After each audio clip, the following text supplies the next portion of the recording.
Happy May. It's Lupus Awareness Month, and I was diagnosed with lupus in February of 2018, and I've been battling with sharing my battle, mainly because I don't want to make lupus bigger than it needs to be, because I believe that positivity and my faith in God is much more powerful than lupus. In fact, I know it is, and I sometimes battle with, raising awareness and speaking about it because I don't want to put it up on a pedestal and have it get all the glory. But I also realize that sharing my story can help someone else and lead others to treatment, help, and ultimately Christ. So here we go. So most of you probably have seen my videos and know my story. So I'm not going to get into the diagnosis and all that. I'm going to talk about where I am today, because it is now over a year since I was diagnosed, and a lot has changed. I'm learning that when I was in that flare, when I was initially diagnosed, and in that terrible flare, I'm learning that a flare truly means that, like, at least for me, you can't function. When my lupus was active and I was in a flare, I pretty much had severe symptoms in almost every part of my body. I was out of work for a while. I was very limited on what I could do because my body was just so weak and inflamed that, I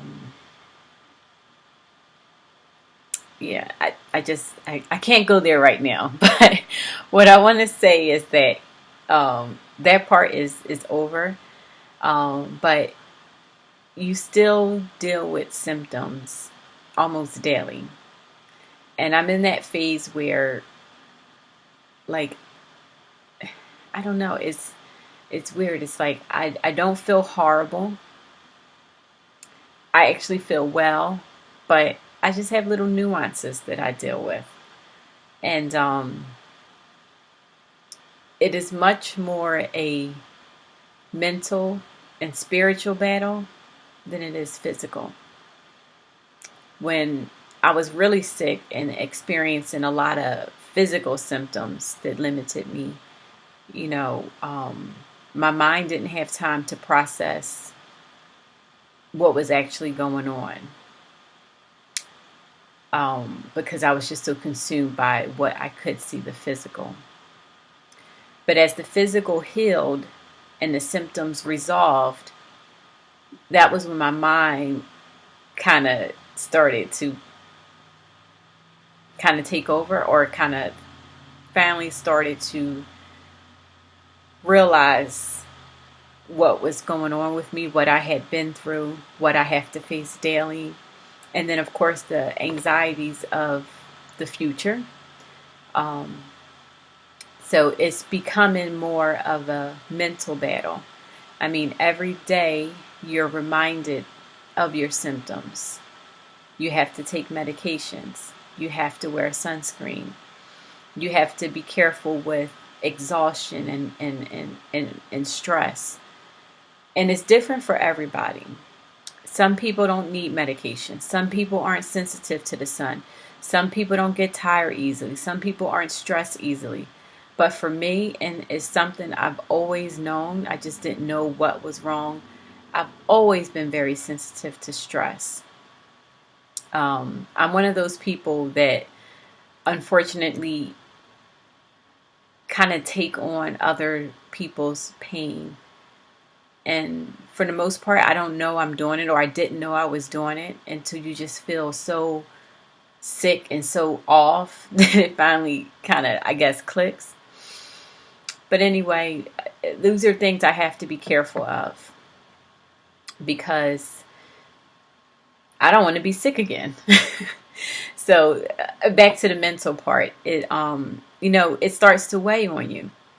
because you realize, like, for me at least, I'm kind of like, I've always been into complementary and alternative medicines, and I used to be one that believed that um, Western medicine was bad and you shouldn't take medicines because of the side effects and you end up being worse and all that stuff. But since I've been diagnosed, I experienced personally that I needed those Western drugs. They saved my organs. So that's one of my battles. It's like part of me still holds on to that. Well, maybe I should try to just heal myself with, alternative therapy, yoga, and nutrition and everything, and lay off the drugs. But the wisdom in me says, take the medicine, because number one, I'm not experiencing negative side effects. And number two, let's face reality. Like, this disease is real. And although I feel well, I don't take for granted that something may happen again in the future. And the worst feeling I think I would have is that I decided to go off my medicines and I get into this really bad flare, and it would be my fault. And I can't do that to my husband and my kids. I can't put them back through the stress of seeing me that sick and seeing me in the hospital, and I can't do that to them. So even though I don't want to be on medicine and I don't want to do all this, I kind of do it for them because I can't put them through that again. So yeah, you're basically always reminded of your disease just from your medication alone. And then there's the sun. When I had my bad flare, my face was just jacked up. I had like classic mild rash, but it was really bad.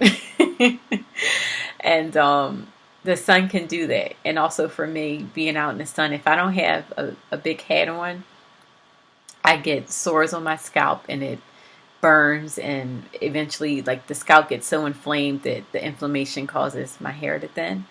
So I have to wear a hat every time I go out in the sun. And it's not just like running out to the store or anything. I mean, if I'm going to be out in the sun for, more than 10-15 minutes or so, I need to cover my head or bad things happen.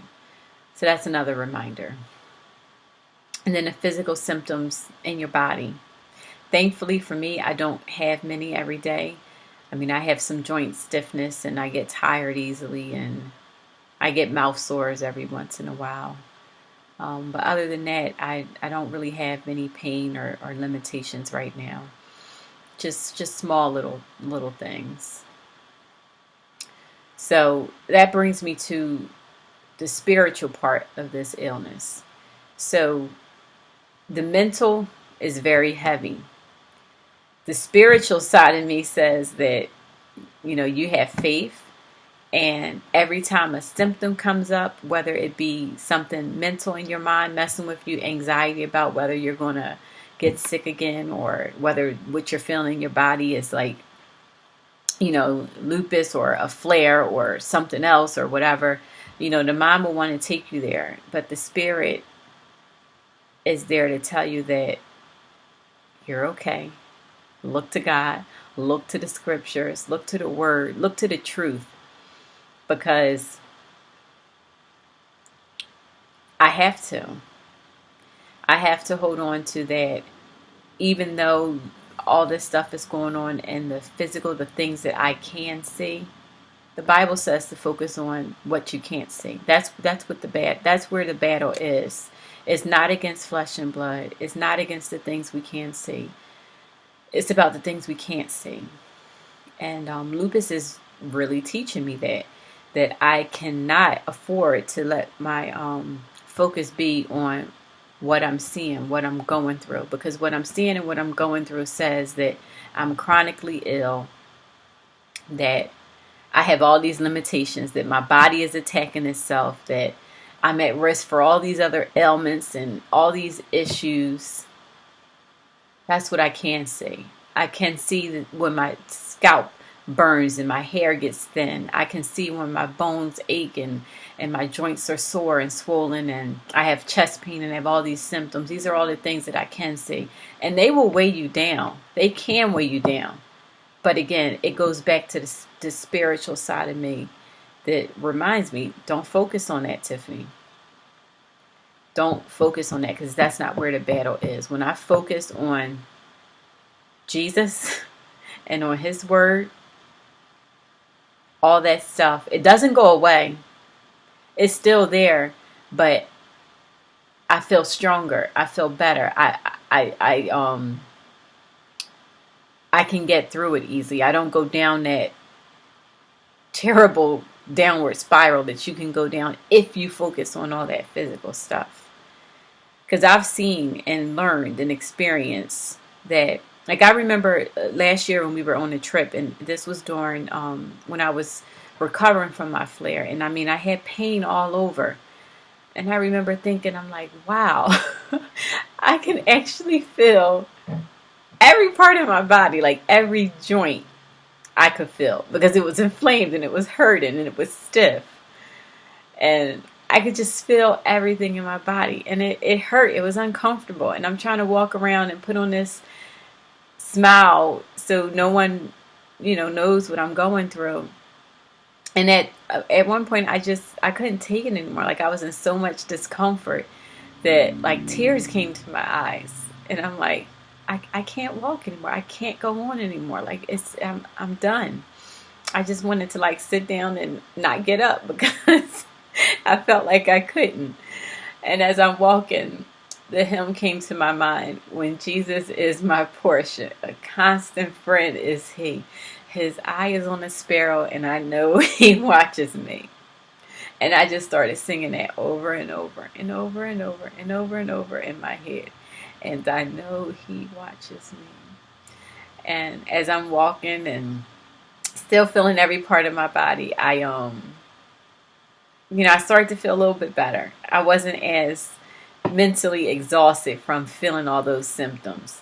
When I shifted my focus from what I was feeling to just singing those hymns, my mind was in another place. So it couldn't be fixated on what I was feeling. It couldn't be dragged down by what I was feeling. And so that's what I've learned to do. That when I start to feel, those very real symptoms, whether physical or in my mind, I go to the Word.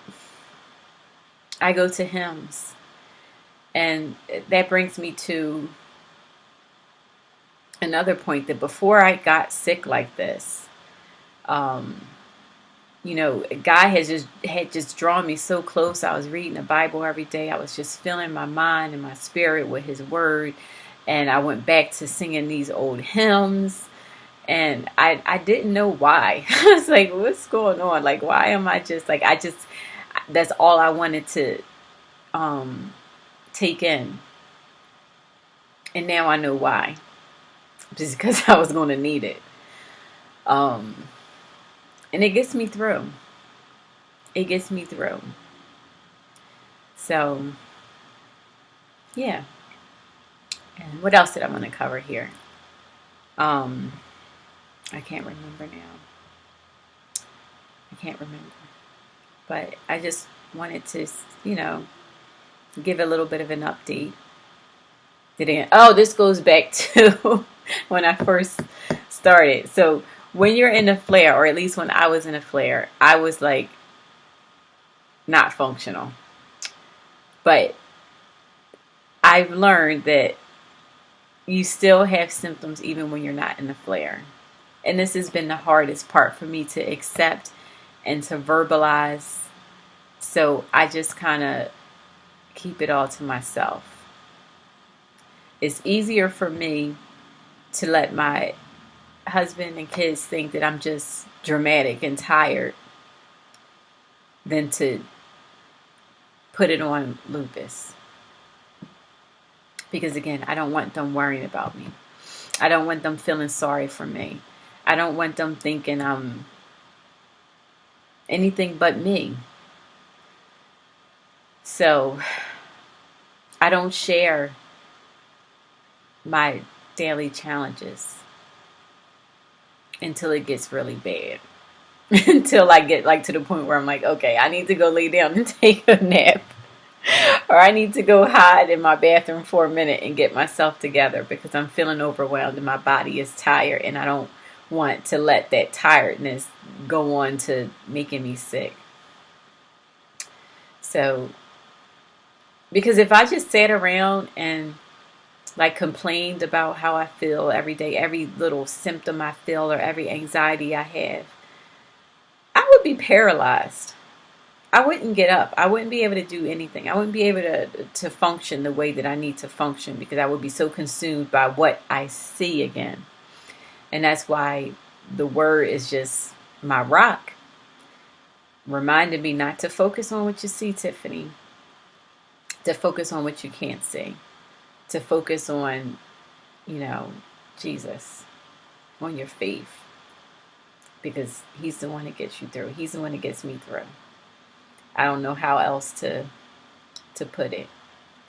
But yeah, so this is me over a year later, thriving and working and just dealing with it, living with it. It's not a death sentence. It's what you make it. At least for me it is. I ain't gonna lie, when I was first diagnosed, I thought I would be on disability. I thought I would never get better. But I thought that because that's what I read. And I just was like all looking at all the horrible things that could happen. And I really thought that was going to happen. I thought I would never get better. But here I am, better. So, again, the physical is a huge part of this disease. Of any disease, really, I think. But the mental and the spiritual, I would say the mental and the spiritual is probably like 90% and the physical is only 10%. Because if you can win the battle in your mind and let the peace of your spirit, I always say body, no, I have it written down. But it's basically like, spirit informs mind that body is well. I truly believe that. Even when I didn't believe it, I couldn't verbalize it, that spirit in me kept saying that you were whole, you were healed, you were restored, you were okay. That was my spirit just talking to me, putting those seeds in my mind, even though my body felt what it was feeling. And as I got stronger, I could really believe it. And I've learned that get the spirit in order first. Get your spirit right first. So the spirit can then influence your mind. And then your mind influence your body. Instead of vice versa. Because if you focus on the body and the mind just letting you go crazy, telling you that, the world is about to end and you're about to die and everything is horrible, then you will feel that. I'm a believer. I've been through it. And when I was first diagnosed, I spent so much time on message boards and everything, reading about symptoms and everything, just feeding into everything that I felt. And part of it was I needed that. I needed that support. I needed that outlet. But at the same time, I realized it was making me feel worse because I was just giving more energy into everything I was feeling. And at one point I was convinced I had like so many other diagnoses because I was feeding it. And then finally spirit was like, Tiffany, walk away from that, leave that board alone. And when I did, I kid you not, those physical symptoms that felt very real when I was talking about it all day on the message board and reading everybody else's horror stories, those symptoms started to dissipate. And yeah. So you cannot focus on, again, you can't focus on what you see. You can't. If you do, you will be stuck there. So that's my battle. That's my story. I'm working on focusing on the things that I can't see, the things that are eternal, focusing on what is good, on what the Bible says, not what's going on around me. That's all.